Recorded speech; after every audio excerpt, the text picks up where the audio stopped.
안녕하세요. 뉴스와 사람들입니다. 김대중 대통령 탄생 100주년 기념식에서 문재인 대통령은 연설 말미에 이렇게 포효했지요. 지금도 저는 김대중 대통령님이 세상을 떠나시기 전 마지막으로 함께한 식사 자리에서 하신 말씀을 잊을 수 없습니다. 그 자리에서 대통령님은 민주주의 위기, 민생 위기, 남북관계 위기의 3대 위기를 통탄하면서 나는 이제 늙고 병들어 힘이 없으니 젊은 당신들이 나서서 야권 통합으로 힘을 모으고 반드시 정권 교체를 이루라고 신신당부하셨습니다. 그 당부는 우리 후배들에게 남긴 김대중 대통령님의 마지막 유언이 되었고 제가 정치에 뛰어들게 된 중요한 계기가 되었습니다. 그리고 그 유지에 따른 야권 대통합으로 민주통합당이 창당되었고 끝내 정권 교체를 해낼 수 있었습니다. 그러나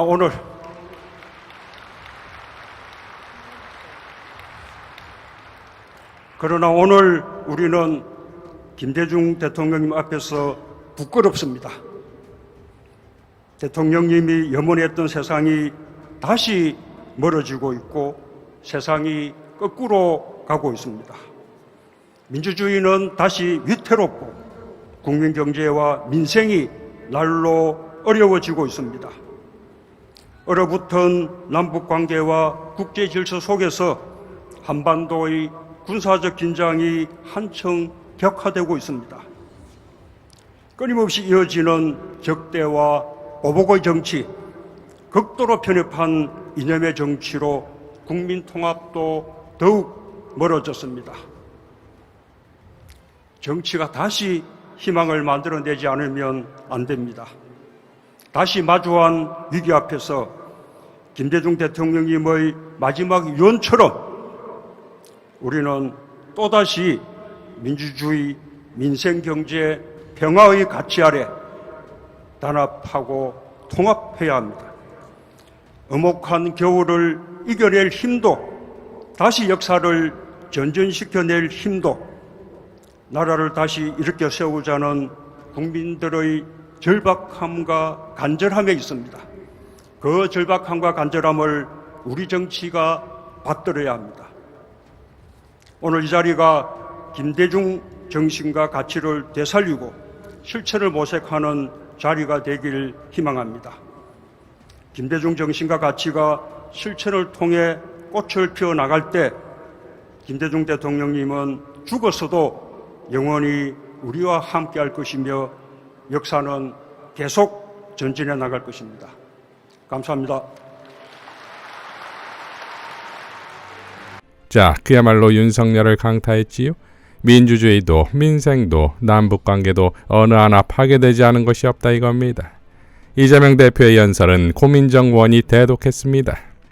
이 나라의 민주주의와 민생 경제와 남북관계가 모두 위기입니다. 어떻게 해야 합니까? 김대중 대통령의 이 말씀은 마치 오늘의 현실을 질타하는 것 같습니다. 김 대통령께서는 돌아가시기 2달 전까지도 거듭 강조하셨습니다. 민주주의와 민생, 남북관계의 평화가 후퇴하고 있다. 이를 반드시 막아야 한다고 말입니다. 15년 세월이 흘렀지만 대한민국은 또다시 3대 위기에 처했습니다. 민주주의도, 민생 경제도, 한반도 평화도 모두 붕괴의 위기입니다. 지난 1년 7개월 언론 탄압과 노동 탄압이 되살아났습니다. 표현의 자유도 집회 시위의 자유도 제한됐습니다. 정당한 권력 감시도 견제와 균형도 불가능해졌습니다. 경제 위기 때보다 낮은 역대 최저 성장률, 서민과 취약계층의 경제적 고통은 삶을 뿌리째 흔들고 있습니다. 치솟는 물가와 고금리는 청년과 직장인, 자영업자 모두를 위태롭게 합니다. 평화와 안보가 가장 중요한 세계 유일의 분단국가 대한민국, 한반도를 항구적 평화지대로 만들기 위한 군사 합의를 스스로 깨트렸습니다. 한반도의 긴장감은 나날이 고조되고 있습니다. 이제 역사의 소명을 상기하며 우리가 화답해야 할 때입니다. 평생 민주주의를 위해, 국민을 위해, 한반도 평화를 위해 헌신하신 고 김대중 대통령님의 민주주의는 싸우는 자, 지키는 자의 것이다. 싸우지도 않고 지키지도 않고 하늘에서 감이 떨어지길 기다려선 안 된다. 민주주의는 언젠가는 온다. 행동하는 양심으로 하면 빨리 오고 외면하면 늦게 온다. 행동하는 양심이 되달라. 말씀의 실천으로 응답해야 합니다.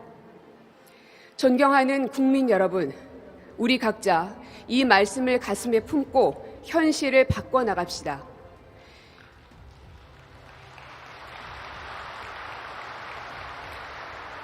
위기에 처한 민주주의와 민생 그리고 평화를 우리 손으로 지킵시다. 우리가 뜻을 모을 때 우리는 할 수 있습니다. 우리가 하나가 될 때 우리는 해낼 수 있습니다. 새로운 민주주의와 미래 그리고 희망을 위해 다 함께 나아갑시다. 감사합니다.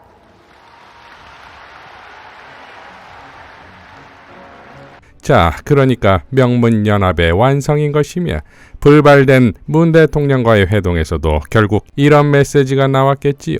그리고 그건 이낙연에겐 비수가 되었겠지요. 이어 한동훈 비대위원장은 다음과 같이 연설했습니다. 국민의힘 비상대책위원장 한동훈입니다.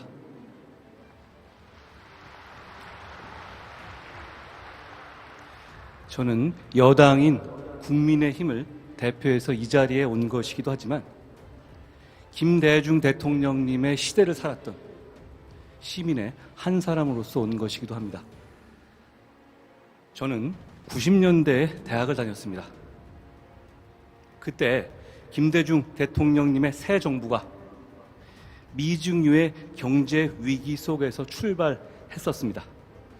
나라의 존망을 걱정할 정도로 어려운 여건에도 불구하고 김 대통령님께서는 특유의 뚝심과 지혜로 사람들의 마음을 한대로 모아서 위기를 극복하셨습니다.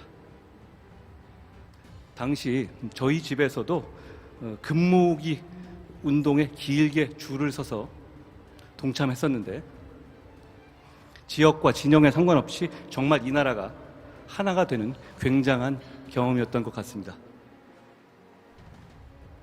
지금 이 나라에 꼭 필요한 화합과 공감의 경험을 그때 김대중 대통령님께서 모든 국민들과 함께 해내셨습니다. 우리 국민의힘은 그리고 저는 바로 그 마음으로 호남에서도 영남에서도 지금보다도 훨씬 더 열심히 하겠습니다. 더 들을 필요가 없을 것 같지요? 본인의 이름이 나오면 박수가 자동으로 나와야 하는 겁니까? 지난번엔 본인이 학창시절 뭐가 되고 싶은 게 없었다더니 이번엔 자신은 김대중 시대를 살았고 자신의 가족은 금모으기를 했다 이거지요?